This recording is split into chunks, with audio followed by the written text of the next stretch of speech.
Mithridate, c'est une pièce de Jean Racine. Mithridate, c'est un prénom, un nom. Donc,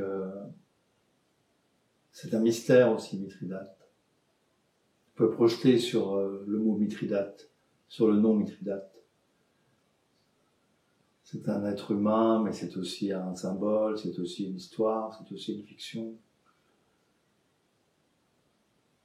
Mithridate, ça fait rêver, en fait. Le mot même fait rêver. Parce que Mithridate est un roi qui règne jusqu'à 63 avant Jésus-Christ, sur une partie orientale du monde, autour de la mer Noire. Mithridate, c'est le roi de la mer Noire. Mithridate, c'était un résistant, en fait. Voilà. C'est quelqu'un qui a résisté pendant toute sa vie à l'invasion romaine, à l'hégémonie romaine, aux conquêtes romaines sur cette partie orientale du monde. Donc, évidemment, l'histoire de Mithridate résonne avec l'histoire du roi Louis XIV, puisque le roi Louis XIV est un roi conquérant, c'est un roi soleil, c'est un roi qui construit une œuvre, un empire, une culture, un royaume. Et Racine, d'une certaine façon, en fait l'éloge et y participe. Et en même temps, il alerte le souverain sur sa finitude et sur sa vanité d'être humain. Donc c'est l'histoire d'un homme qui est confronté à sa propre mort. C'est-à-dire qu'il se trouve seul par rapport à lui-même, par rapport à sa vie. Et finalement quand même en situation d'échec par rapport à cette vie, puisque ce qu'il a voulu faire, ce qu'il a voulu gagner, ce qu'il a voulu préserver, ce qu'il aurait voulu transmettre, en fait, il n'en reste rien. C'est-à-dire que l'ennemi, l'autre, l'étranger a absorbé, en fait, ce monde qu'il avait passé sa vie à construire. Mais je pense que Racine comme Duras sont des écrivains de l'amour. C'est-à-dire la question principale, c'est quand même la question de l'amour. C'est-à-dire c'est ce qui génère l'écriture. Pour l'un et l'autre, on pourrait faire des parallèles très très grands entre les deux sensations, en fait. Je pense que si Racine reste autant, s'il intéresse autant encore, c'est à cause de ça, c'est grâce à ça. La question de l'amour renvoie à toutes les autres questions, obligatoirement.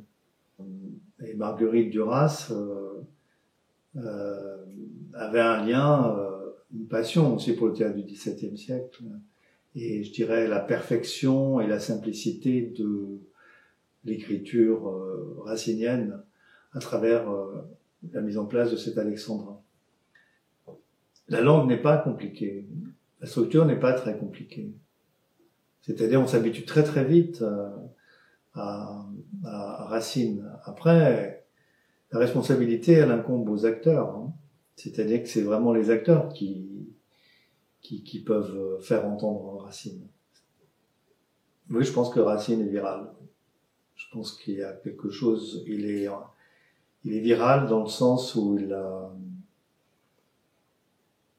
à partir du moment où on l'a ingéré, c'est une écriture qui n'arrête pas de se mettre en mouvement et il mute.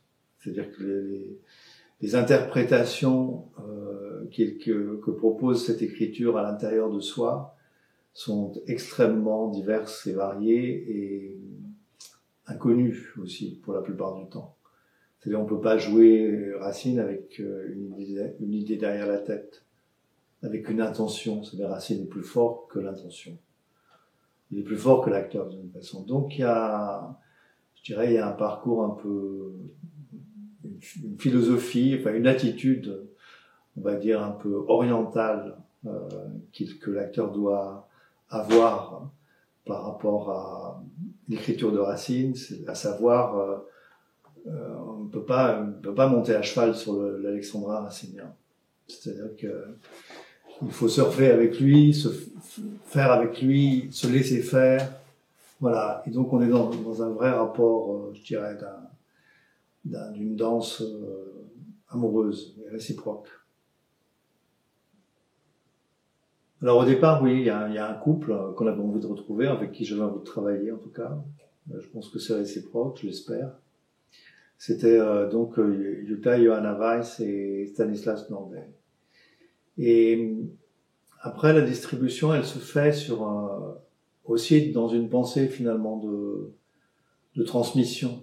C'est-à-dire que il fallait trouver, je pense, pour les deux fils de Stan, de deux acteurs contemporains qui ont un rapport aussi entre eux et puis qui assument d'une part et d'autre un rapport finalement au répertoire aussi classique et un rapport au théâtre. Donc voilà, je suis très heureux que Thomas Joly ait accepté de jouer Xiphares, donc un des fils de Mithridate, et de retrouver Jules Sagot, avec qui j'ai écrit pour lui un rôle dans Tristan, qui était une pièce que j'avais écrite sur la mythe de Tristan et Iseult, et puis aussi qui a joué en alexandrin dans l'illusion comique, puisqu'il jouait le jeune fils à la recherche de son père, enfin plutôt le père qui recherchait son fils à travers l'illusion comique. Donc voilà, on continue un peu l'histoire sur Mithridate, et puis le plaisir aussi de travailler avec Philippe Morier-Genoux, qui est quelqu'un que j'admire depuis longtemps, qui a été une très grande figure de l'aventure de Grenoble, de la décentralisation, et quelqu'un que j'ai vu beaucoup jouer, voilà. Et je suis aussi heureux qu'il ait accepté d'être le père des générations plus jeunes. Et puis la dernière génération, c'est-à-dire celle qui va reprendre le flambeau après nous, c'est Yanis Skouta qui sort du TNS. Et voilà, donc je suis ravi de pouvoir travailler avec cette belle bande d'acteurs.